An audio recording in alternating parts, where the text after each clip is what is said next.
Moi, j'étais dans un lieu qu'on ne peut situer ni en haut, ni en bas.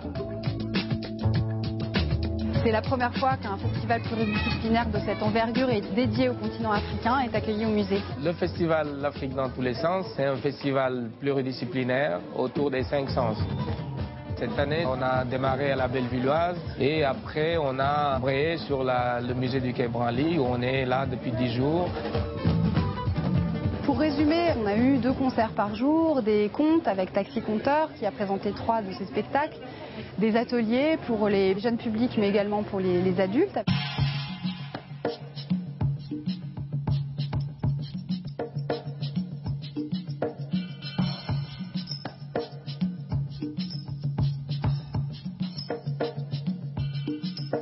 Ce que les gens retiennent, c'est réellement l'atmosphère qui règne dans les différents événements, que ce soit dans les concerts, les ateliers de pratique artistique, le cinéma ou des espaces comme le maquis où les gens viennent déambuler, manger, discuter. C'est important pour le musée du Quai Branly de recevoir un festival comme le Festival Afrique dans tous les sens, parce que c'est la première fois qu'on accueillait un festival de cette taille dédié à l'Afrique.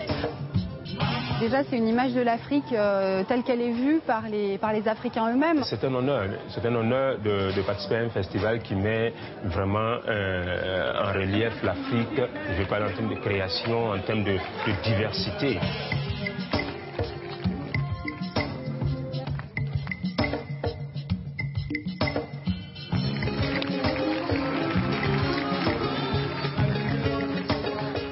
C'est un développement encore qu'on essaie d'amener dans l'idée du partage et de montrer notre culture et de la partager dignement. On est complètement dans le mouvement diversitaire. Je le dis au niveau culturel, c'est important. Vous voyez, la culture nous permet de rêver. C'est vraiment voir un continent en perpétuel mouvement. Le musée du Quai Branly s'anime, Afrique dans tous les sens, avec le 5e anniversaire justement du musée du Quai Branly. Ousmane Sow en était le parrain. Lorsque l'on voit un petit peu toutes ces rencontres, Ousmane Sow, et lorsque l'on voit les milliers de personnes qui ont pu prendre part à ce festival, il y a quelque chose de très opposé à l'intimité que vous avez, vous, avec votre art. On va voir des images dans lesquelles on vous voit en train de sculpter. Il y a un geste de la main. Cette foule et ce rapport très esselé que vous avez avec votre œuvre est assez paradoxal. Oui, mais ça, je pense que c'est le propre de tous les artistes. Vous savez, c'est comme pour les journalistes aussi, quand ils écrivent ils sont seuls, ils ne savent pas qui va les lire, l'impression qu'on va en tirer. Et c'est ça, justement, c'est ce laps de temps qui nous sépare du public, qui est quelque chose de phénoménal et qu'on ne partage pas. Parce que là, vraiment, on se livre. Et il y a ce produit, cette matière secrète dont on a beaucoup parlé, cet alliage que vous modelez et personne justement n'en connaît le contenu. C'est une marque déposée, un peu comme la plume de Denise Poté et Ziad Limam. Et c'est vrai que toutes ces œuvres sont compilées à travers des ouvrages magnifiques que l'on a vus, notamment cet ouvrage paru chez Actes Sud, dans lequel on a pu redécouvrir en tout cas une profusion de vos œuvres. Parfois c'est un petit peu justement enfermé comme ça dans un livre. Quel rapport vous avez avec ces ouvrages qui vous sont consacrés, qui sont consacrés à votre travail? Mais je trouve quand c'est bien fait comme ça, c'est bien. Là, comme je ne suis pas concerné, je peux prendre une distance. Oui, donner mon avis. C'est vrai, parce que bon, il est vrai qu'il y a des personnes qui vont dans les expositions et qui veulent garder quand même quelque chose de cette exposition-là. Et le garder avec eux. Allez, tout de suite, direction le Gondwana.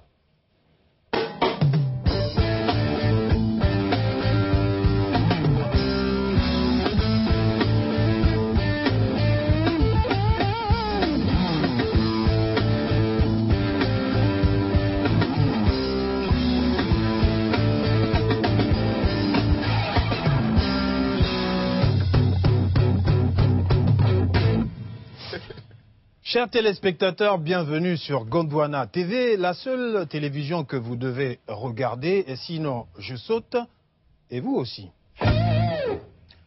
Sur ordre présidentiel, aujourd'hui nous allons nous intéresser à notre banquier à tous. Ton banquier, mon banquier, leur banquier. Le Fonds monétaire international. Nous allons nous y intéresser par cette question qu'est-ce qu'être un bon patron du FMI? Regardons dans la vie quotidienne la différence qu'il y a entre toi, simple Gondwanais, et un bon patron du FMI. Première situation, tu te promènes dans la rue et complètement par hasard, tu tombes sur un billet de 50 000 $ par terre. Tu regardes à gauche, tu regardes à droite, personne. Tu mets le billet dans ta poche et tu attends un peu par prudence, des fois que le billet appartienne à l'entourage de présidents fondateurs. Personne ne vient. Tu mets le billet dans ta poche et tu cours vite au marché acheter un sac de riz, 1 kilo de viande et 1 litre d'huile. Mais si tu es un bon patron du FMI, qu'est-ce que tu fais? Tu ramasses le billet de 50 000 $ et tu le remplaces par un billet de 1 000 $ que tu mets dans une enveloppe et que tu laisses là par terre et tu vas te cacher.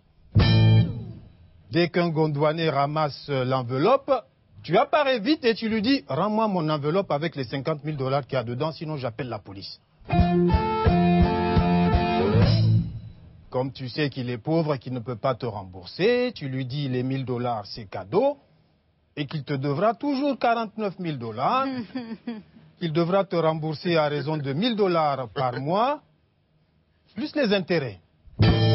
S'il ne peut pas, tu prends sa maison, ses chaussures, son vélo et sa femme.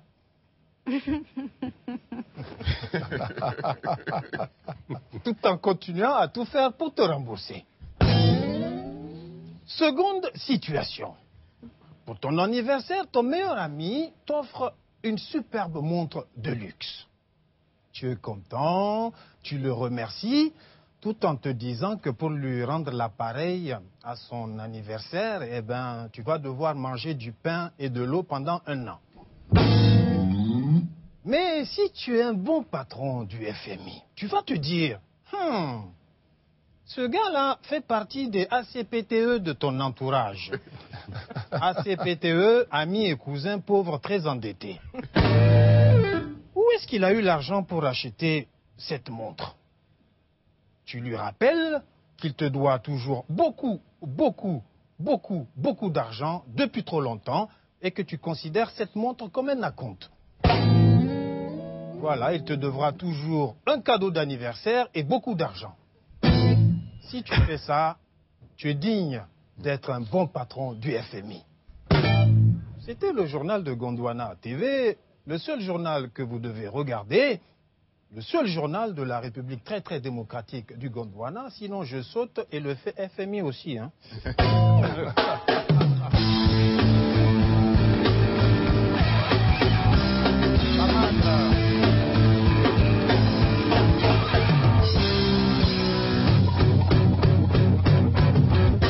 Une actualité du Gondwana que Denise Epoté et Ziad Limam ont analysée, hein, bien évidemment. Bon, on n'a pas beaucoup parlé du FMI sur ce plan-là récemment. Ouais. On a parlé d'autres choses qui concernaient des hôtels, des chambres à coucher, des choses comme ça. Mais il y a quand même juste, sérieusement, une belle bagarre quand même qui est en train de se mettre en place pour la direction de cette haute institution, qui a quand même beaucoup changé depuis l'époque gondwanaise. La preuve, il est passé, le FMI, puisque je n'ai pas de chaise. Là. Mais on va lui en trouver une. On en trouvera une à Maman. On pourrait dire, par exemple, qu'il y a de moins en moins de pays africains qui ont besoin directement du FMI parce qu'ils sont potentiellement très riches. Alors, le retour au FMI... C'est plutôt l'Europe. La Chine, c'est la Chine. Les rapports sont parfois inversés. Ce qui n'est pas inversé, c'est de retrouver Maman sur les ondes d'RFI et d'aller sur la page de Plus d'Afrique où beaucoup de Gondwanais en attente de passeport sont toujours là. Abdoulaye Koïta, Guy Ameogo, Wilfried Massamba. On sont quelques-uns, mais vous le savez, dans Plus d'Afrique, c'est évidemment l'occasion de parler de ces pays qui se relèvent. Le Rwanda, par exemple, la tragédie du génocide avait donc frappé ce pays en plein cœur. Et aujourd'hui, beaucoup d'initiatives se mettent en place par des jeunes et pour des jeunes, pour le futur, à l'image de Never Again Rwanda. C'est le sujet MAC du jour.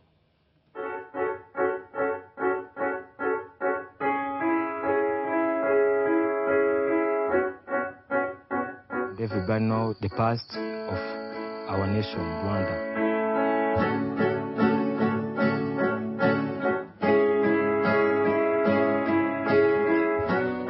Never Again is about avoiding genocide to happen again.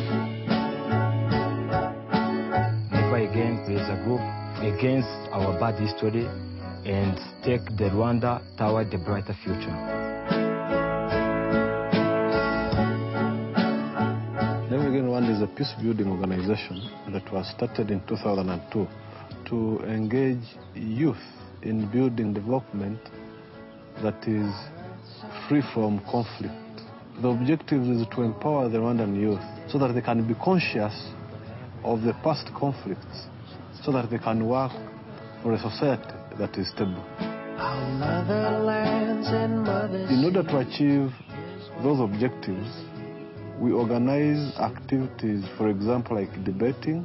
This debate helps the youth to see that the country can be developed and the youth can play a big role in that development by just being creative and innovative.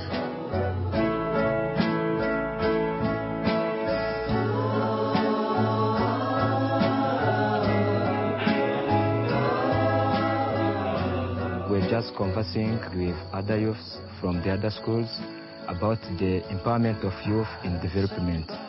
65% of the country is the youth, so as the majority, we need to work hard. So we totally believe that a society to be free from conflict, you also need economic transformation. So this is why we started the socio-economic program. We are empowering 52 young, vulnerable women. They are training in hairdressing, they are training in tailoring. They are all doing this so that they can become active citizens. You need to be having the passion of human rights so that you can be able to understand the needs of the society. Bravo à l'initiative Never Again Rwanda, dont le site internet s'affiche en bas de votre écran. Une très belle initiative pour chasser la guerre, les affres de la guerre. Ousmane Sow, c'est une réalité. Votre père a fait les 2 guerres mondiales. Il vous a empêché, si l'on peut dire, d'aller du côté de l'Indochine. Vous avez un rapport très particulier avec cette période qui était difficile et qui est très bien racontée dans cet ouvrage. Même Ousmane Sow a été petit. Et oui, c'est vrai, la guerre et ses méandres. Oui, non mais la guerre, moi je l'ai vécu chez moi. C'est-à-dire le bombardement quand De Gaulle voulait, qui était expatrié à Dakar, on a reçu des bombes, on a eu le blocus et puis tout de suite après la peste. Donc j'avais la totale pour mon éducation, mais heureusement que j'avais des parents qui étaient là, qui veillaient. Et si bien que j'ai traversé ces moments, je ne dis pas sans en ressentir quelque chose. Mais disons que c'est moins douloureux. Si bien que je suis conscient maintenant de ce que c'est qu'être jeune et mourir. Parce que j'ai vu la mort très tôt, à l'âge de 7 ans. C'est malheureusement le cas de nombreux pays qui ont vu partir des jeunes beaucoup trop tôt. Alors moi, je suis très touchée par cette initiative. Oui. En même temps, je ne peux pas m'empêcher de me dire, et là je m'adresse peut-être aussi aux journalistes, qu'on voit souvent ces initiatives sur des ONG, des associations, et qu'on n'a pas encore peut-être assez les États qui s'engagent dans la reconstruction, dans le durable, dans la formation des jeunes filles, et pas que à la coiffure et à la couture, mais vraiment construire un pays qui soit sur tous les domaines d'activité. Et en général, après la guerre, c'est vraiment le moment, parce que les femmes ont occupé des postes que les hommes ont délaissés puisqu'ils étaient à la guerre, et c'est le moment, je pense, de leur permettre d'accéder à des métiers auxquels elles avaient juste rêvé. C'est une analyse que vous partagez. Je pense aussi que toutes les activités de cette association Never Again tournent autour de la couture. Ce serait dommage. Oui, bien sûr. Ce qu'il faut saluer, c'est que c'est une initiative qui émane de jeunes enfants qui n'ont certainement pas connu le génocide, mais qui en ont entendu parler et qui ne veulent pas revivre ça. C'est ça qu'il faut saluer. Je crois que c'est très important en Afrique l'extension des sociétés civiles pour pallier à la défaillance assez générale des États en tant que j'allais dire en tant que structureur, investisseur, etc. La société civile permet quand même beaucoup de pallier à ces choses-là. La deuxième chose, c'est que le Rwanda est un exemple intéressant parce que c'est un des États les plus efficaces sur le plan macro. c'est-à-dire les problèmes de sustainable development, comme ils disent, les problèmes d'eau, les problèmes d'agriculture, etc. Mais là où ça devient vraiment très très intéressant, c'est comment on fait à partir d'un certain moment pour aussi enclencher des processus démocratiques qui recoupent le progrès de la machine du pouvoir, parce que malgré tout, il y a quand même un problème démocratique, y compris au Rwanda, même si par rapport au passé, il n'y a pas photo. Donc, allez, on marque. Pas besoin d'ONG, il y a la fondation de la Première Dame qui est là. Ouais, qui s'occupe évidemment de tout. Le temps de trouver les coordonnées de la fondation. On marque une pause dans Plus d'Afrique et on revient juste après ça.